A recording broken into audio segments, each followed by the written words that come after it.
Okay, I was in a church in Claresholm, and this missionary group stood at the front and told me about blessing the children. And Scott and I were called to go on the trip at that time.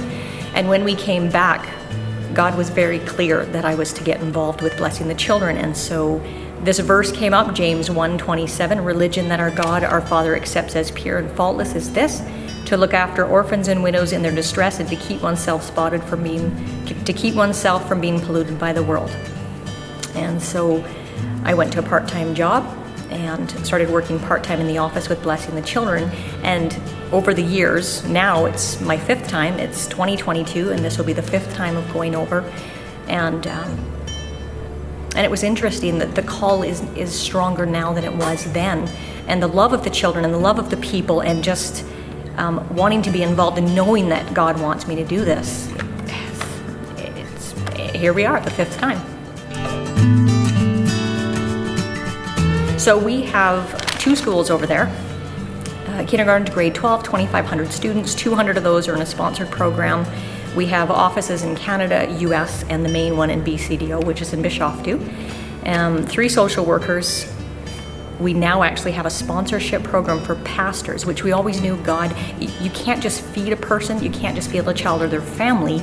It needs to be the spiritual blessing, Jesus. That's the point. You can feed them for a day, but you want them to have salvation. And so now we have a pastor that goes into the schools and talks to the children at lunchtime about salvation. We also have a sponsorship program with 65 to 75 pastors.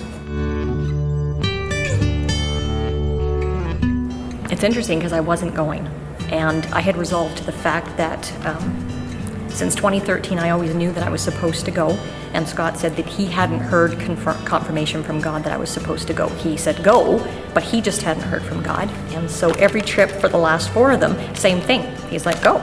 But he hadn't physically heard that God said to go. And interesting, this trip I had decided not to, and I had prayed on my own to God and said, I would really like my husband's confirmation. So this time I decided not to go. And Scott came to me and said, are you going? I said, well, of course not. Unless we're both hearing from God, I just think I should stay home this time.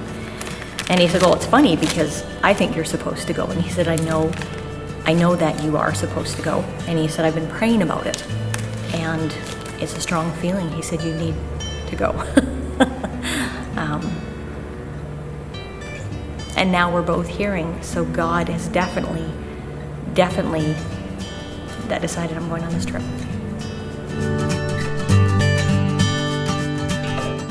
Okay, the main point of going over there is we have 3 social workers that all of a sudden have had personal issues and they cannot do the social work. So our team is going over to be the social workers. We're going to meet with the families and do everything that they were doing with God's help, as in the language still isn't very strong for us. We're going to need interpreters, and we are going to be on hands documenting these children. We have a medical center going up. The medical container has gone over. God has blessed us with a medical container. We have to document all of this and get it ready to be used because the medical center is just about finished. Visiting every sponsored child, taking the gifts, documenting the health. How is their family doing, especially through COVID, because all of these families have not been able to work. A lot of them are hotel, in-house laundry, in-house cleaning. That has all been stopped because of COVID. God sent another food container, and we have to check on these families to make sure they're okay. Proverbs 16:9, a man makes plans in his heart, but the Lord directs his steps. It has to be God's strength. I mean, we have all these plans of what we want to do. It has to be God's agenda. We need to see the people that God wants us to see. And without fear.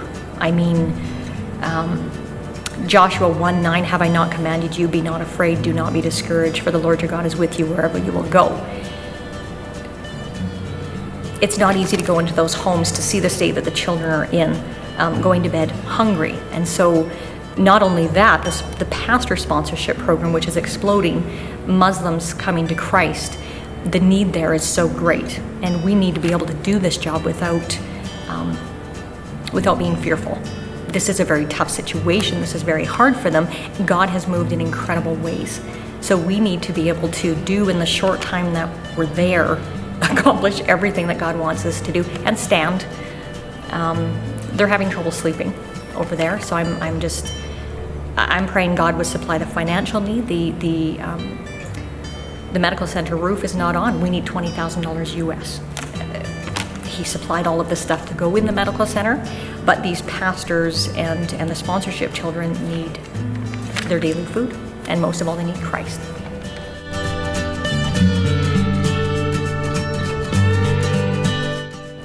The child sponsorship is big, but we've never seen anything like this pastor sponsorship.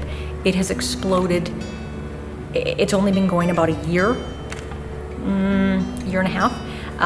Over 2,000 pastors. The people that are rushing to Christ, we've never seen anything like this before. This is bigger than you don't see this in Canada.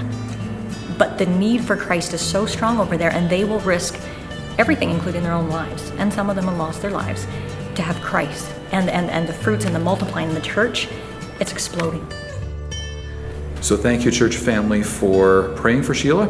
Thank you for being a part of our global support as we try to represent Jesus around the world. Bless you and bye for now.